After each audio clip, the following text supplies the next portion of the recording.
Fala, meus queridos, bem-vindo a mais um AgroEBio Podcast, onde nós contamos histórias, falamos de inovações e ideias direto do campo.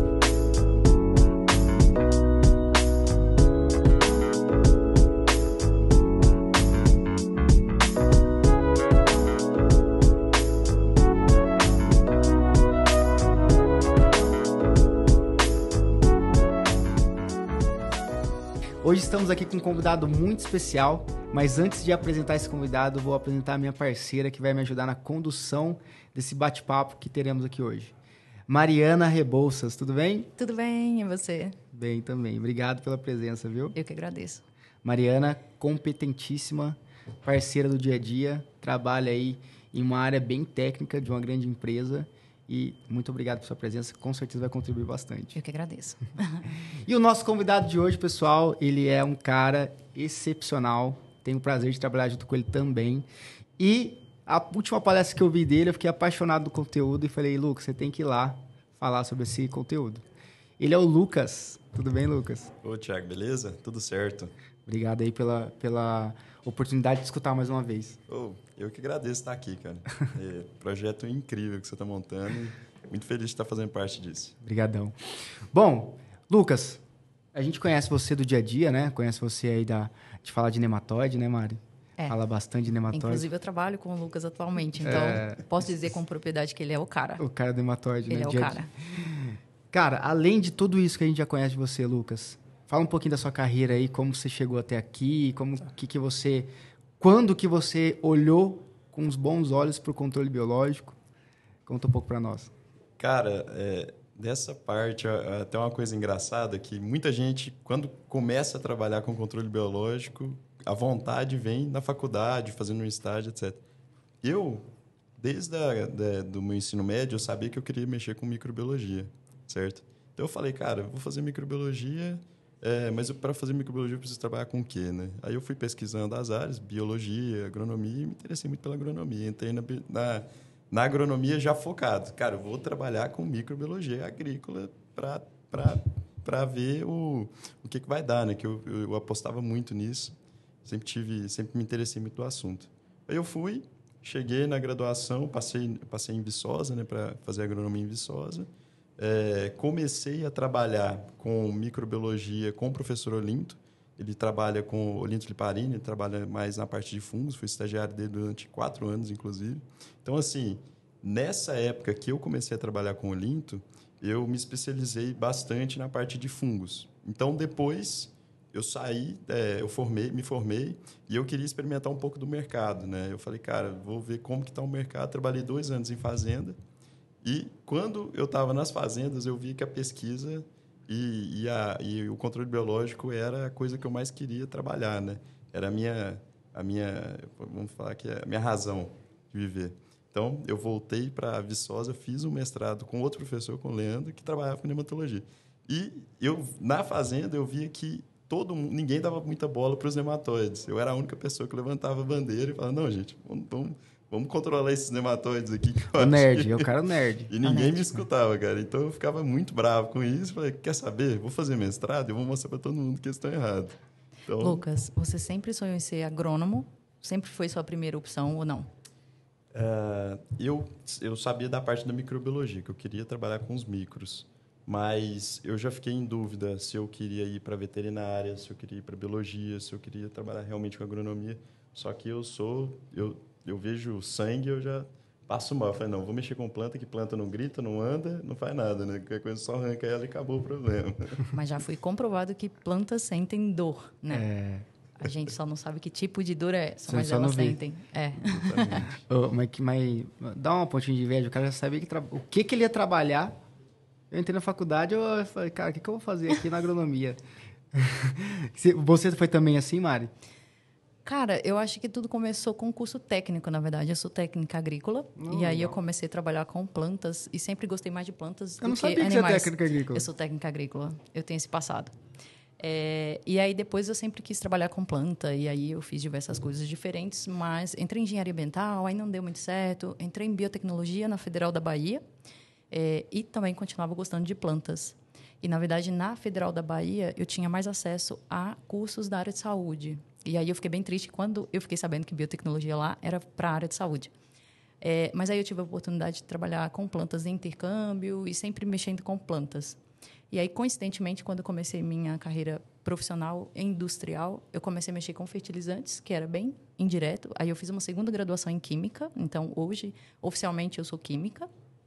E aí eu comecei a mexer com bioinsumos em geral, né? Então, fertilizantes especiais. E aí eu comecei a entrar no mundo de biológicos, que é a minha paixão. Então, eu falo para todo mundo, assim, é até uma piada de tiazona, mas eu sou química de formação e gosto de biologia de coração, assim, estudar biologia é praticamente um hobby para mim.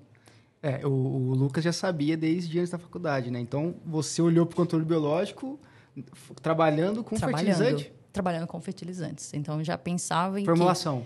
Formulação, isso. Eu trabalhei com fertilizantes em formulação e eu já via ali uma sinergia disso, né? Quando a gente pensa... Na verdade, eu penso assim, a planta, ela é um ser. Então, a gente pode pensar não só na nutrição, como também a proteção. Então, eu diria que eu comecei atuando ali na nutrição, como a gente, né? A gente precisa estar bem nutrido para não ter um ataque de doença. É a mesma coisa da planta.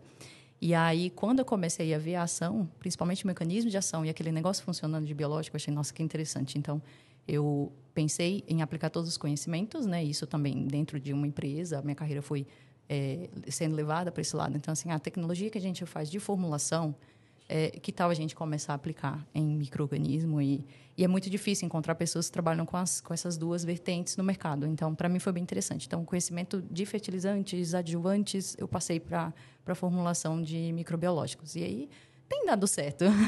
Eu estava muito ansioso por esse papo, porque, gente, vocês perceberam aqui, né? A gente tem uma pessoa que trabalha com nematóide, né? Assim, trabalha com tudo em geral, mas tem um viés aí mais voltado para nematologia, e outra para formulação de bioprodutos. Sim. Então, a gente vai conversar bastante hoje e eu acho que vai ser bem... Vai ser bem dinâmico. Vai ser bem dinâmico, que bom. Bom, você ia falar, Lucas, o que você ia falar? Eu ia falar que hoje a parte de formulação probiológica é um gargalo, cara. A gente realmente não tem pessoas e pesquisa pública tem quase nada, né? Tudo está dentro das empresas. Então, essas pessoas literalmente valem ouro no mercado. Sim, inclusive foi um divisor de águas dentro do mercado de controle biológico.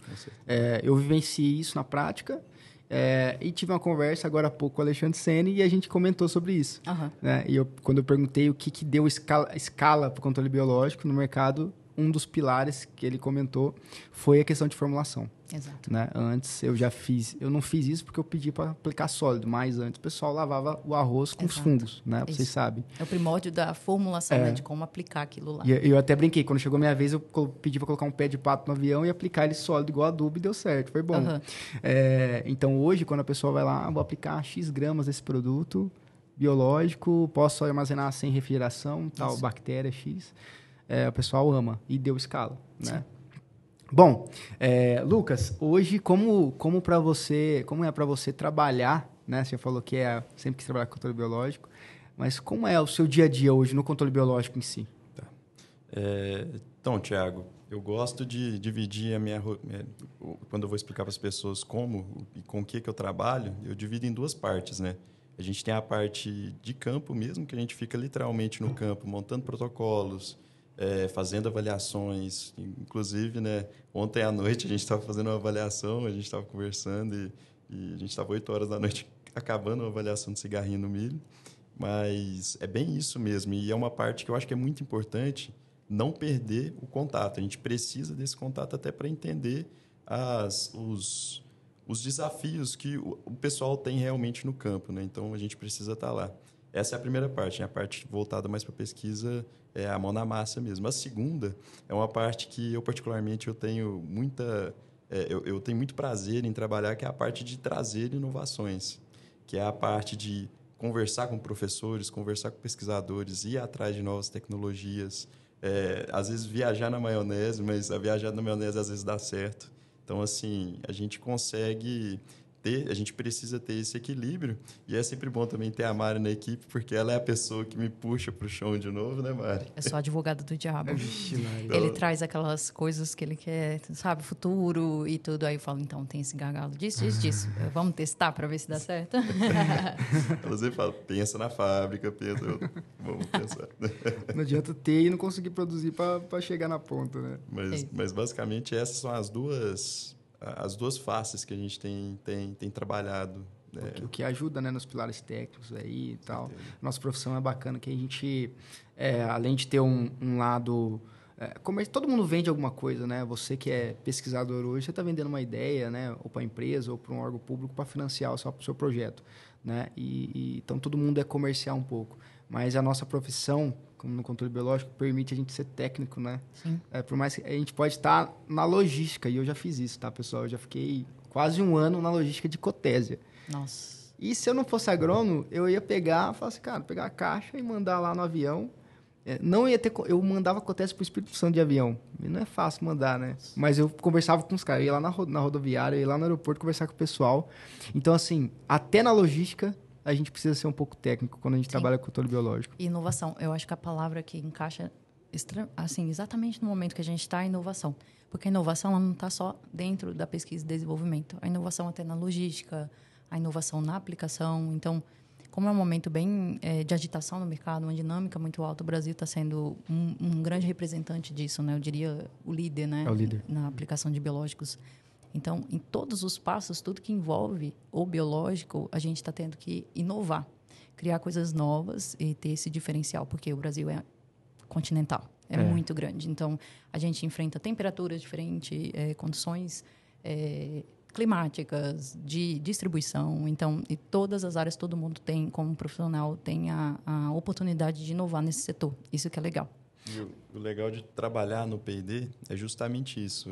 Antes antes de entrar no P&D efetivamente, eu pensava assim, o P&D é um setor que todo mundo fica trancado no laboratório e resolve problemas ali da cabeça. Na verdade, não, cara.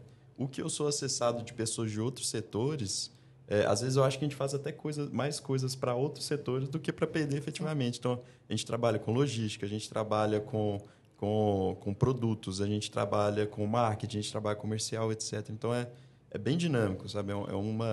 É um cargo assim que a gente não tem rotina, cada dia é um leão novo que a gente tem que matar, mas a gente a gente trabalha com tudo, né? A gente tem a visão do todo, pelo menos parte dela. Sim. E a inovação ela está dentro da fazenda, inclusive, né? Sim. Hoje tem muitas coisas que a gente vê na fazenda que as empresas olham, pô, será que dá para fazer um produto? Exato. E acaba acontecendo. Nem tudo sai da indústria, a gente aprende muito com o campo, né? Com o on-farm. Então, assim, é uma troca de conhecimento. Está todo mundo aprendendo junto e o objetivo maior é inovar e levar o Brasil sempre em primeiro lugar. E hoje você falou, né, cara, um lugar que ficou trancado.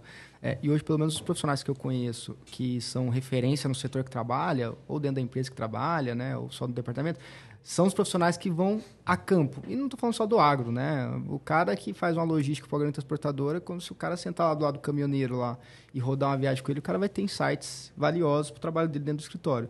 Mas no agro, que é o que eu posso falar, que eu conheço dia a dia, os profissionais que vão para campo, os profissionais de marketing que vão para campo, o profissional de logística que vai para campo, esses geralmente são profissionais diferenciados e são referência. Né? Sim. Eu mesmo, para quem não sabe, eu sou gerente regional, né, numa empresa de controle biológico e eu converso eu sou um dos que enche o saco de vocês, com certeza. Falo com o pessoal do marketing, da logística, mas por quê? Antes era eu que partia só de mim. Sim. Hoje, eu vejo, e isso é muito bom, acho muito legal, que o fluxo é inverso. Né? Então, o cara da logística te liga e começa a fazer várias perguntas e fala assim, puta, cara... Mas aí você fala assim, que legal que ele está fazendo isso, porque ele está tentando entender para te atender de uma melhor forma, né? E atender o nosso cliente final. Isso é muito bacana.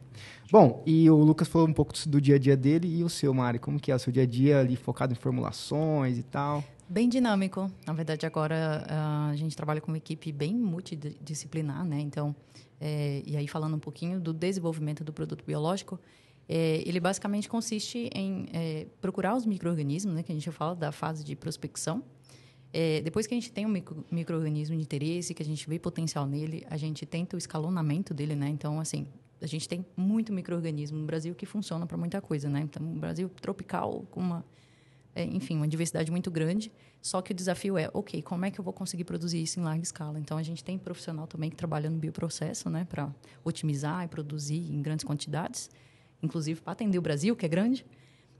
E aí, sim, vem a parte que a gente estava comentando, né? Beleza, eu tenho um micro-organismo, mas como é que eu vou veicular ele, né? Como ele vai parar lá na fazenda? Como ele vai ser aplicado? E aí, a gente vem o passo da formulação. E aí, puxando um pouquinho, né? De sardinha para mim, eu trabalhei com formulação e o desafio é esse, né? Como colocar um micro-organismo dentro de um veículo, ele tem que chegar no campo de forma perfeita para ele ser aplicado, né?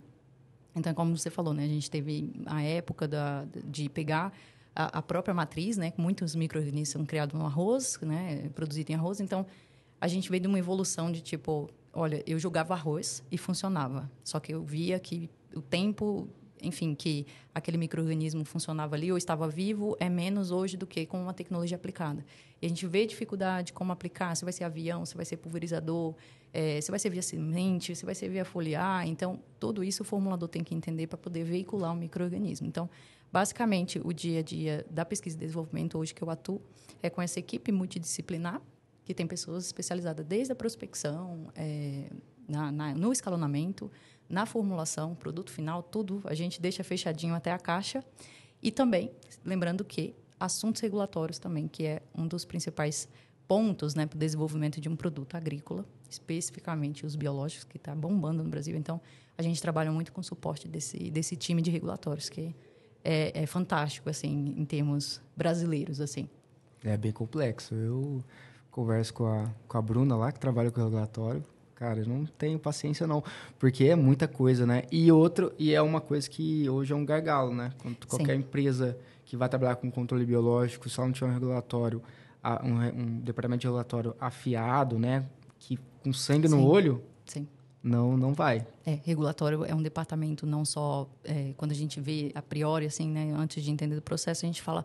é o pessoal chato que trabalha com lei. É tipo advogado. Mas, na verdade, é um pessoal extremamente estratégico, né? Então, o regulatório, ele pensa num registro de um produto para hoje, mas que não necessariamente está ligado com a estratégia da empresa de 2 anos. Às vezes, a gente está falando de uma estratégia de 10, de 15 anos. Então, a gente anda sempre do lado. E é muito interessante falar, a gente tem um regulatório no Brasil bem robusto. Então, sem o regulatório, a gente não consegue entender o que a gente desenvolve. Então, desde quando o Lucas, por exemplo, trabalha com protocolo, como eu devo conduzir esse protocolo, até o que eu coloco na minha formulação. Será que o mapa aceita? Então, o regulatório está o tempo inteiro ali dando base para a gente trabalhar, porque senão a gente literalmente faria coisas assim da lua, né? Porque a gente tem muita ideia, mas tem o regulatório para nos guiar. Depois teria que ter retrabalho, de consertar. Sim. Então, tudo que a gente faz, o regulatório tem que benzer e falar assim, pai, meu menino, pode ir. E a gente vê, né? O profissional de regulatório tem advogado, mas é muito comum você ver agrônomo. Sim. Né, no regulatório. Tem que entender muito da parte técnica, né? Sim. Porque é uma área que exige, assim...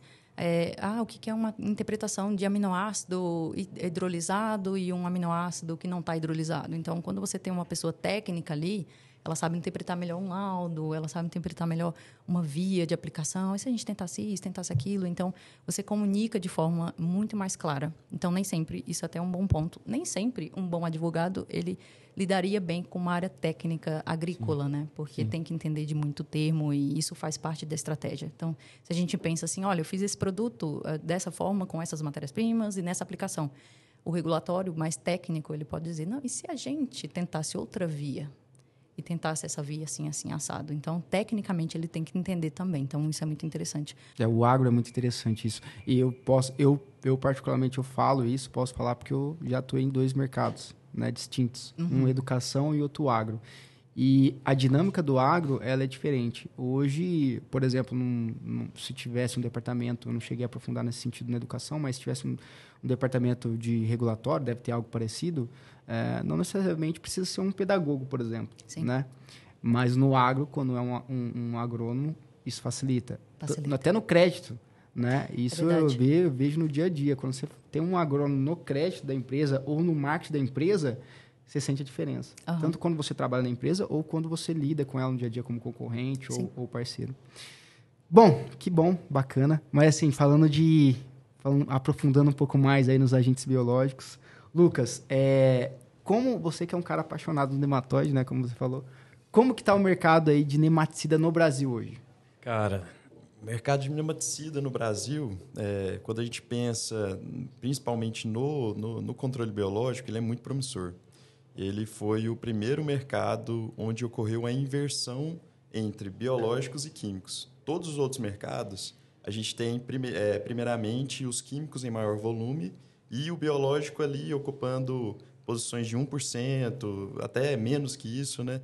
Ali do tamanho do mercado. Quando a gente olha para o mercado de nematicidas, a gente vê que hoje os bionematicidas eles ocupam 76%, em torno ali mais ou menos, 76%, algumas pessoas falam mais, outras falam menos, do que o mercado ocupa, enquanto que os químicos estão com 24%. Então, assim, cara, o mercado de nematicidas hoje, ele tem um valor de 1,5 bilhões de reais, mais ou menos, e os de bionematicidas, 1,2. É um número bem expressivo, é um mercado muito grande, e o legal disso tudo é que ele é um mercado que não está na mão de uma pessoa só, de uma empresa só.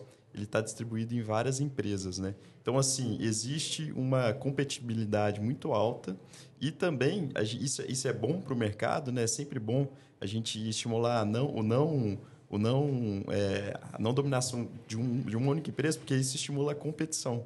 Então, existem muitos produtos no mercado, já trabalhei com vários, muitos produtos muito bons no mercado e a gente sempre tem a oportunidade de melhorar mais, né?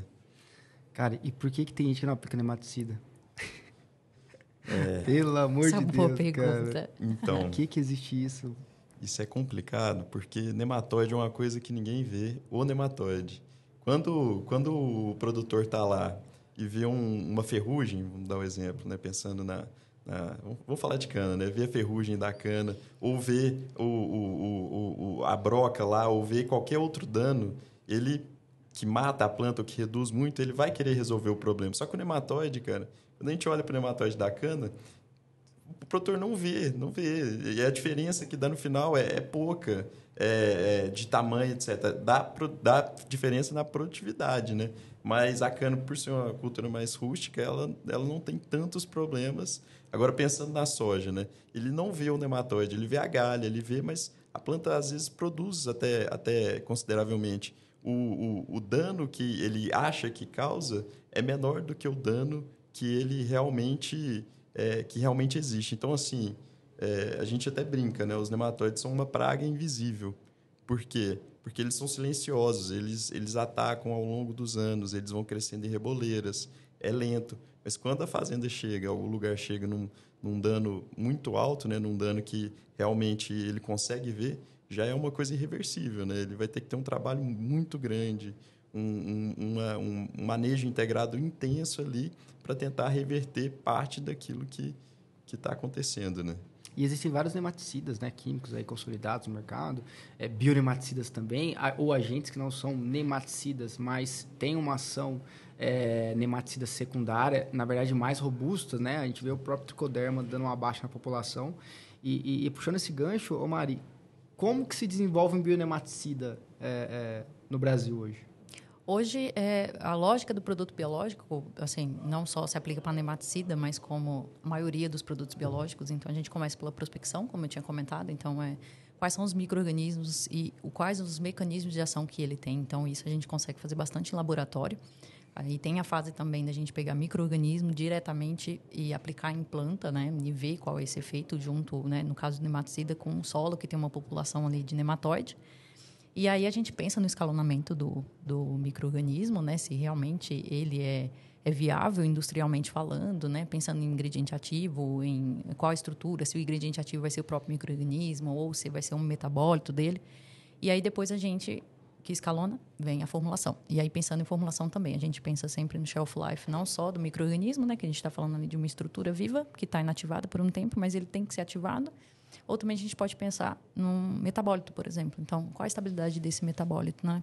E até uma das diferenças, né? Quando a gente compara de um produto químico de um produto biológico, a gente tem esse efeito, né, Lucas?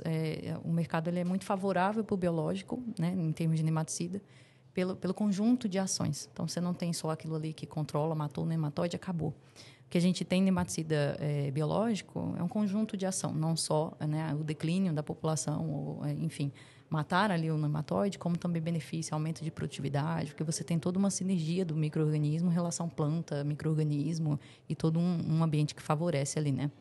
Então, é basicamente isso. Então, prospecção, escalonamento, formulação final. E, claro, sempre passando pelo contexto regulatório. Você falou de metabólito, né? É muito falado hoje em dia. Também conversei com o Cênio sobre isso, com o Sérgio Quasso também. Tem um interesse, e até por isso, né? Está se falando muito e está se enxergando o resultado no campo. Eu, particularmente, vejo muito campo em cana-de-açúcar, onde a gente utiliza agentes, né? Focando aí nos seus metabólitos, nas ações dos seus metabólitos. E, visualmente, o resultado é muito bom. Tem um interesse em se entender melhor esse metabólito, né? Por que? Com certeza, porque tem toda a produção do micro-organismo tem seu desafio, né? Então, você produzir um micro-organismo, muitas vezes você tem um escalonamento um pouco mais complicado. Quando a gente entende qual o metabólito que faz aquela ação, a gente consegue, por exemplo, escalonar de forma melhor, digamos assim, numa visão industrial. Então, a gente pode utilizar ferramentas de biotecnologia para expressar esse tipo de metabólito específico, né? E aumentar aquilo, ter ganho de produtividade, quando eu digo em termos industriais.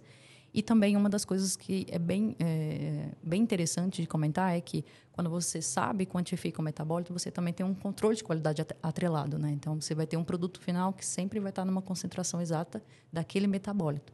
Hoje, um dos desafios de microbiológica é você manter uma padronização de produção para você entender, assim, todas as vezes que eu produzo daquela forma, será mesmo que o micro-organismo está sendo ativado em termos de função da mesma forma que eu desenvolvi? E quando a gente vê o contexto de metabólito, isso uma visão bem industrial, o metabólito ele seria um parâmetro de qualidade. Então, assim, eu consigo quantificar aquela molécula e eu consigo dizer exatamente a dose a ser usada, o quanto que eu iria usar.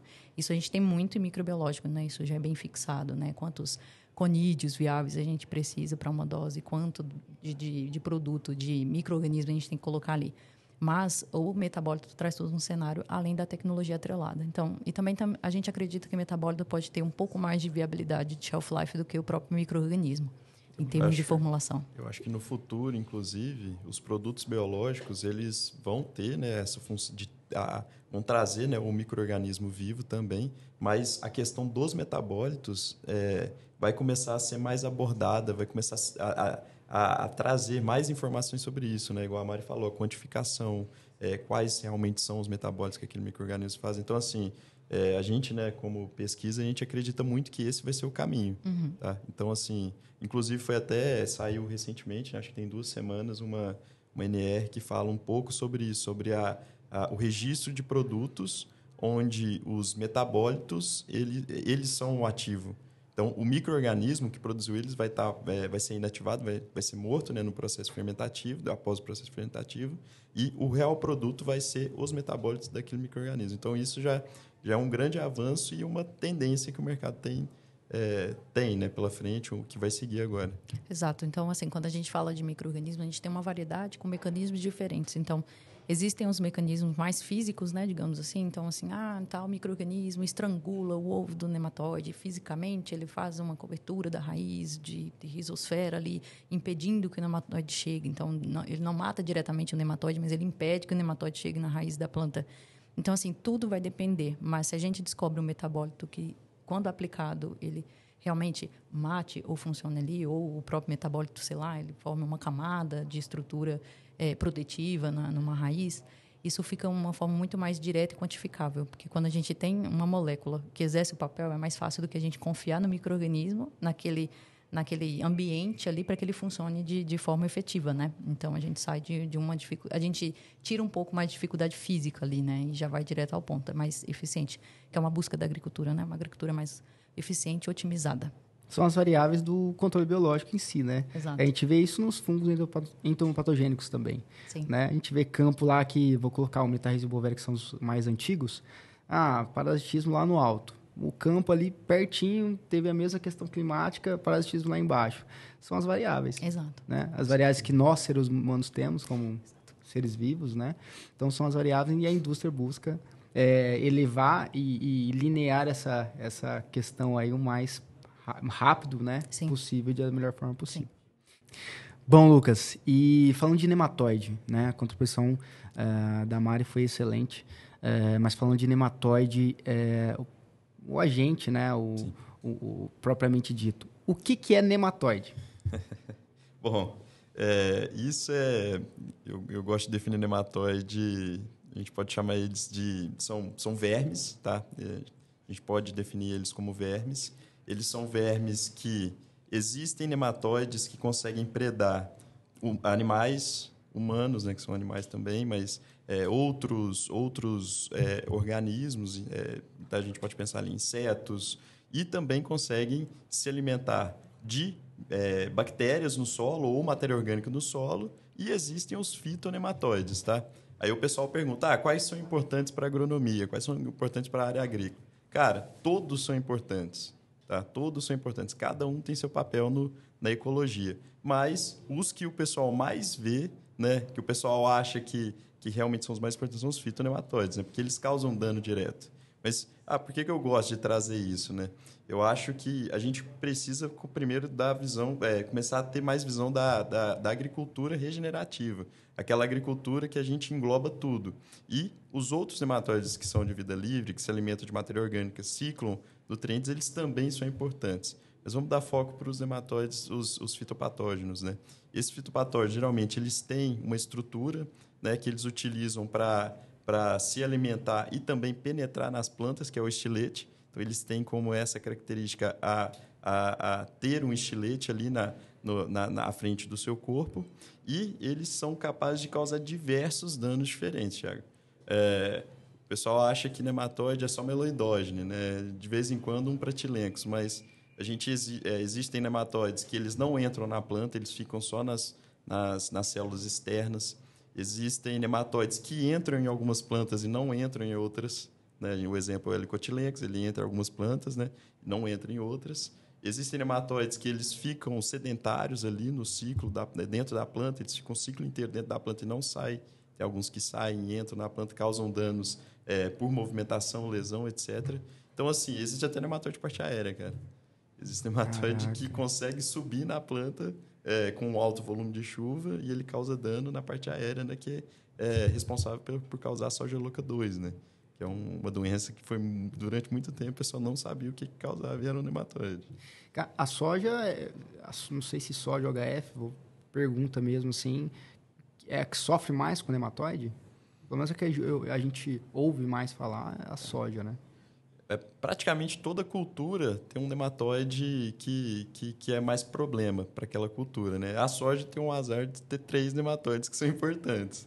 Então, assim, a soja realmente é uma das culturas... E por ser o maior mercado do Brasil, acaba que ela ganha mais visibilidade, mas toda cultura tem o seu grande problema com nematóides, né? Igual existem...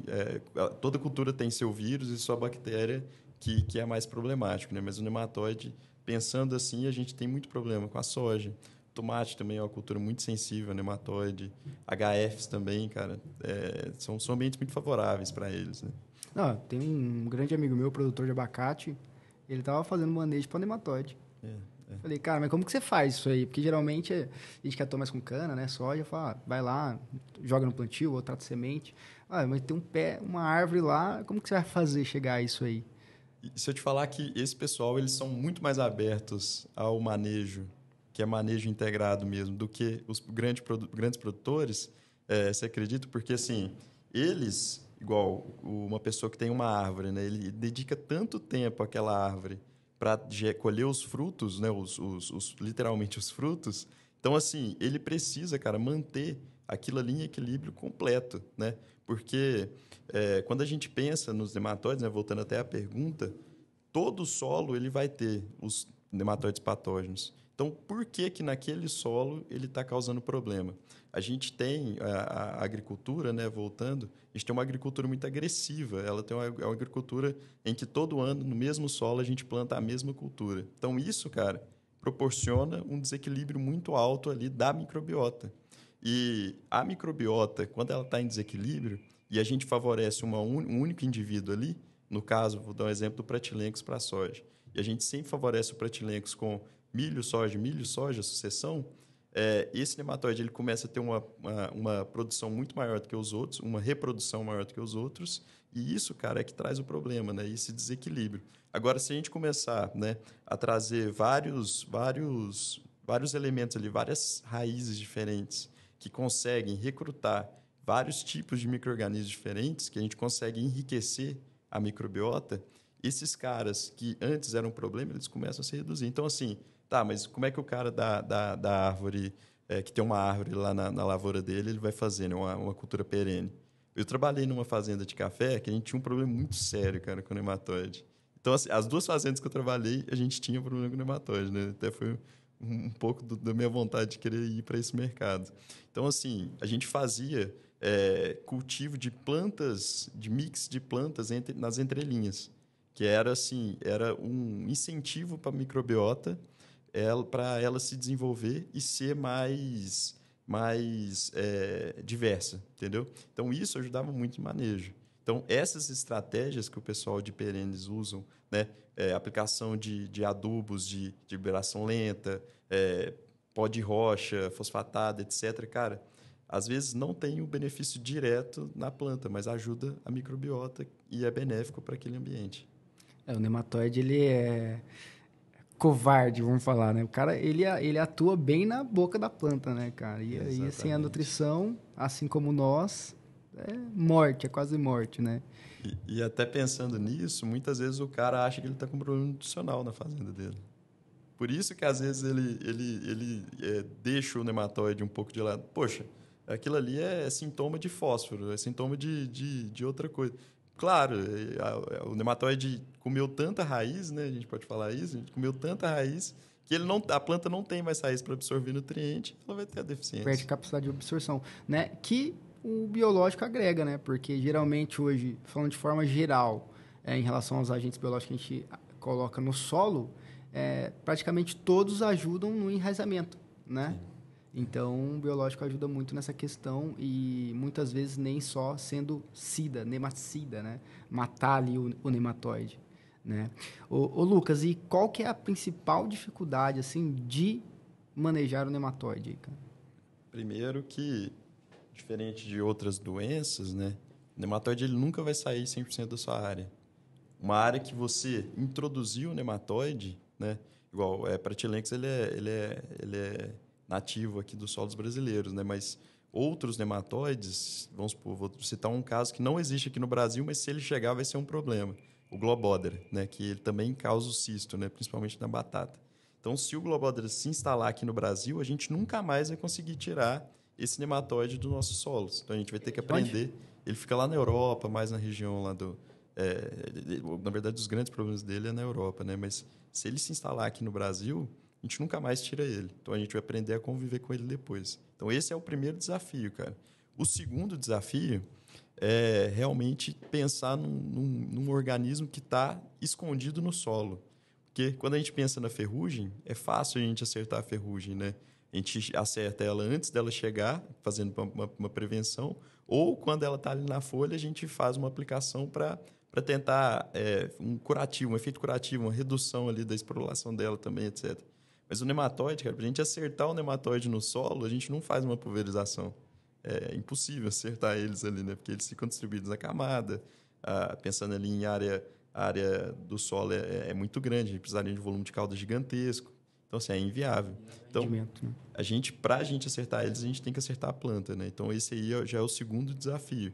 A gente precisa fazer manejos na planta, né? Que são as tecnologias que a gente sabe, de TS, suco, ou suco direcionado, ou suco ali, furrow, né? Que o pessoal fala, que faz muito no café, no abacate também.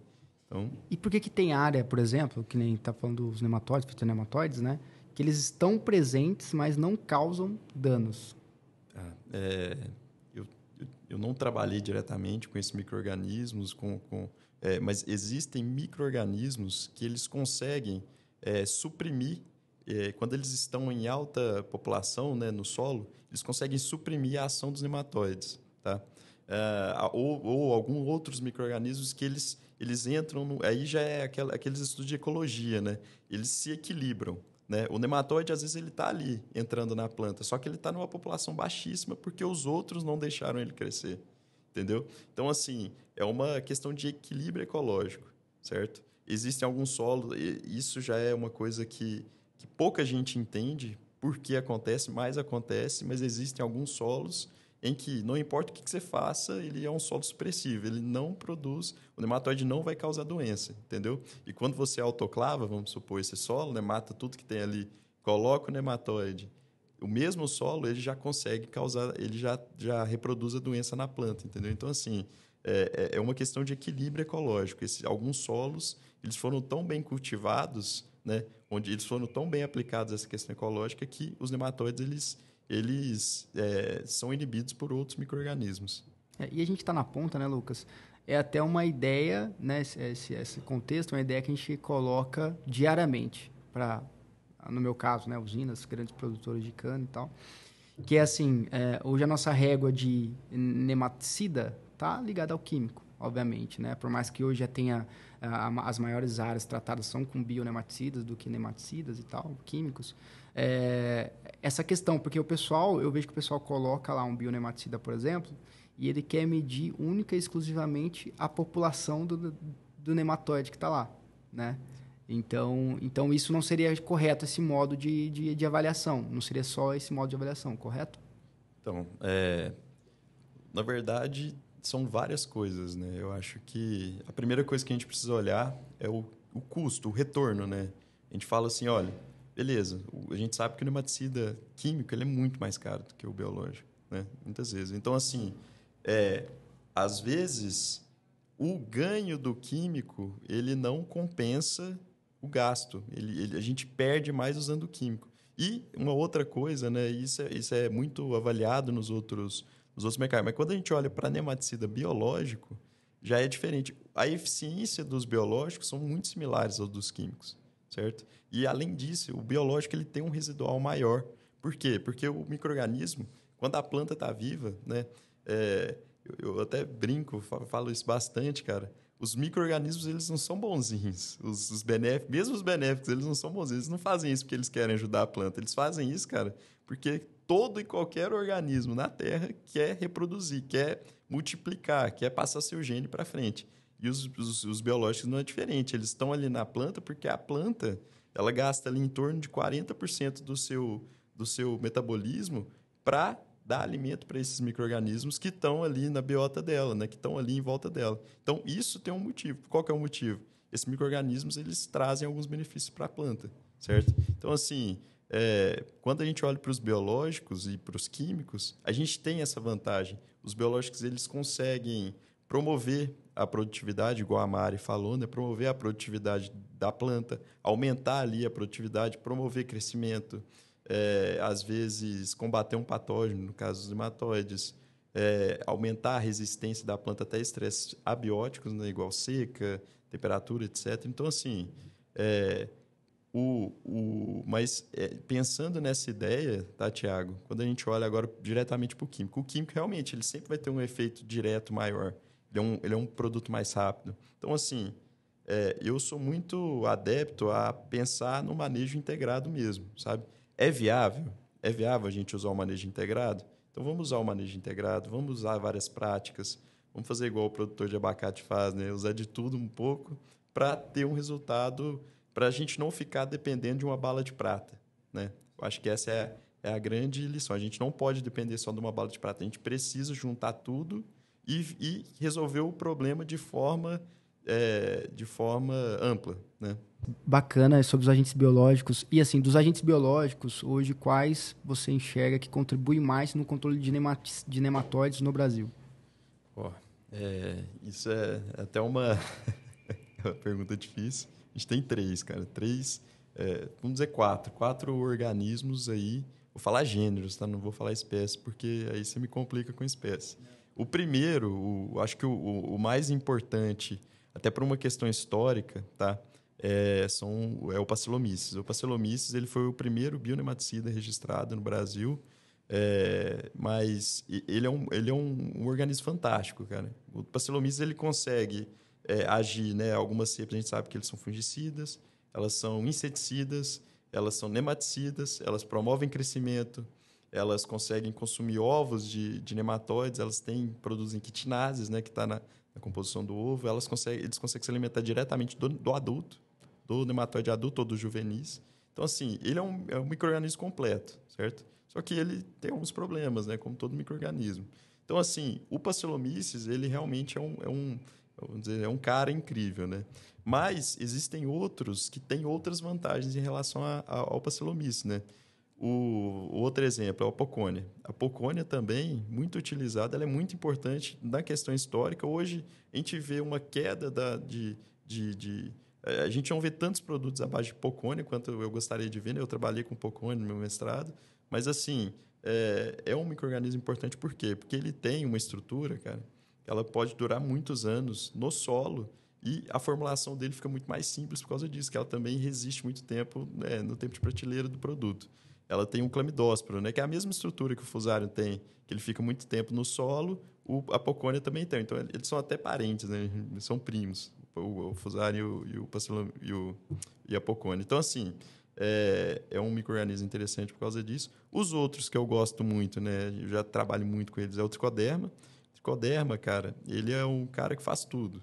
Ele produz, alguns tricodermas ele produz até mais de 300 enzimas, compostos. Ele é muito utilizado na agricultura, é um cara incrível. E o outro grupo, que a gente não pode nem chamar de um indivíduo só, né, que são vários, são os bacilos. Cara, eu estava vendo um artigo essa semana, ele apresentou um heat map, né, aquele mapa de cor, com cada gene que está relacionado ao controle de nematóides, cada gene relacionado ao controle de nematóides com várias cepas de bacilos. Então, sim, você pega, cara, uma infinidade gigantesca de possibilidade de controle. Então, eles agem de inúmeras formas. E cada bacillus faz várias coisas diferentes. Então, assim, você junta esses caras tudo no mesmo bolo, no mesmo solo, cara, o seu manejo vai ficar ótimo. Abrange tudo, as ações, né, são muito variáveis.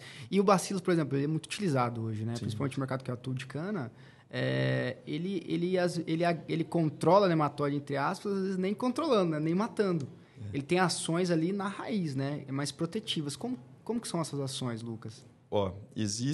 Na verdade, existem bacilos que eles têm, sim, ação direta. Eles conseguem produzir algumas quitinases ali que também têm efeito sobre os ovos nematóides.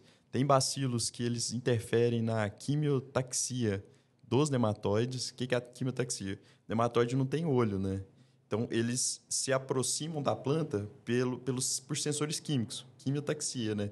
Químico, taxis, movimento. Então, assim, eles conseguem mudar o cheiro da planta, falando assim de forma mais superficial, eles conseguem mudar o cheiro da planta e os nematóides eles não conseguem mais enxergar a planta. Então, a planta fica literalmente invisível para eles.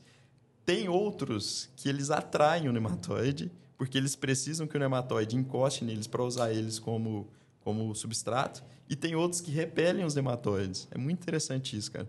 Os que repelem o nematóide, assim, eles provavelmente emitem algumas coisas que os nematóides têm pavor, vamos dizer assim, e os nematóides eles correm na direção contrária.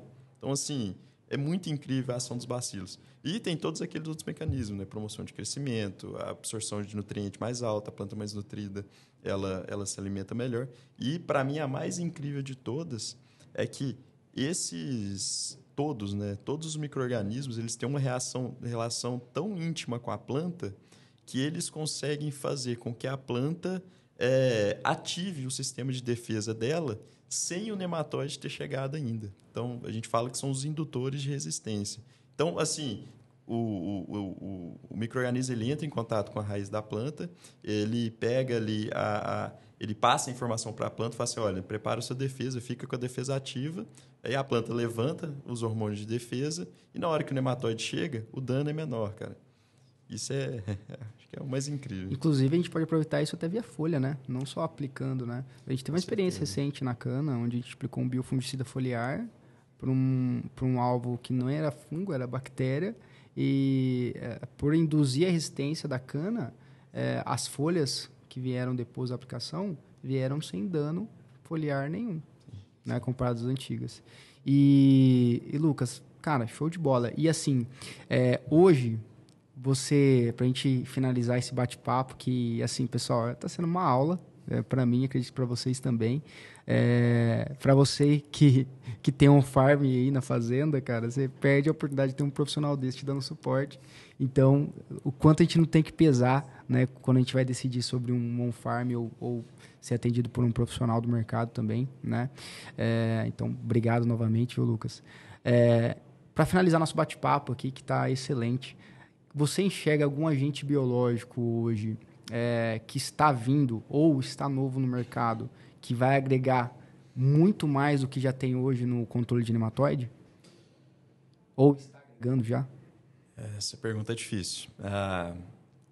O que eu vejo, tá, Thiago?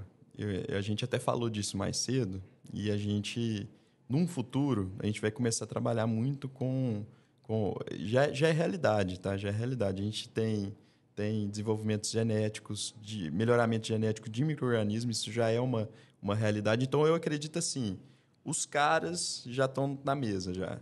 O pessoal bom, a gente já está estudando eles. O que a gente vai fazer, né, e até para otimizar tempo, a gente vai começar a estudar esse pessoal e a gente vai ver como que eles vão ter uma performance maior. Gente, eu falo performance maior, às vezes nem necessariamente a melhoramento genético, tá? Vou dar um exemplo. Isso é um artigo muito interessante, mostrando que quando você pega o micro-organismo e produz ele com substratos quitinados, você já deixa ele pronto para colonizar ovos de nematóide. Ele fica mais ativo, ele produz mais quitinases. E essa quitinase é que tem um efeito direto na degradação da quitina do ovo do nematóide. Então, assim, você prepara o cara, é como se fosse um atleta, né? Você já tem o cara que treina ali todo dia para fazer a atividade dele. Então, assim, cara, a gente tá melhorando a esse ponto. Eu acho que o futuro não vai ser quem, vai ser como. Entendeu? Entendi. E manejo também, né? E manejo, com Porque certeza. a gente tem um mix de agentes aí disponíveis hoje já, mix de agentes que estão sendo pesquisados, né, na academia e já expressando bons potenciais. Então, o manejo vai ser muito interessante. A associação de vários modos de ação, cara, nunca é uma opção ruim. É sempre a melhor opção. Isso em qualquer coisa da agricultura. Que bacana. Bom, Lucas, muito obrigado. Foi uma aula aqui hoje, tá? Espero ter vocês aqui, você e a Mari também, mais vezes aqui. Obrigado de coração. Vamos ficando por aqui, né, pessoal? Aproveitem essa aula, maratonem essa aula e não esqueçam de se inscrever no canal, curtir, comentar, manda pro seu amigo aí do agro, manda para aquele amigo que te perguntou, cara, o que é nematóide? Como que o nematóide age? Aqui nesse episódio você vai ter tudo sobre o nematóide aí, independente da cultura, tá bom? Obrigado, pessoal. Obrigado, Lucas. Forte abraço. Obrigado pela oportunidade.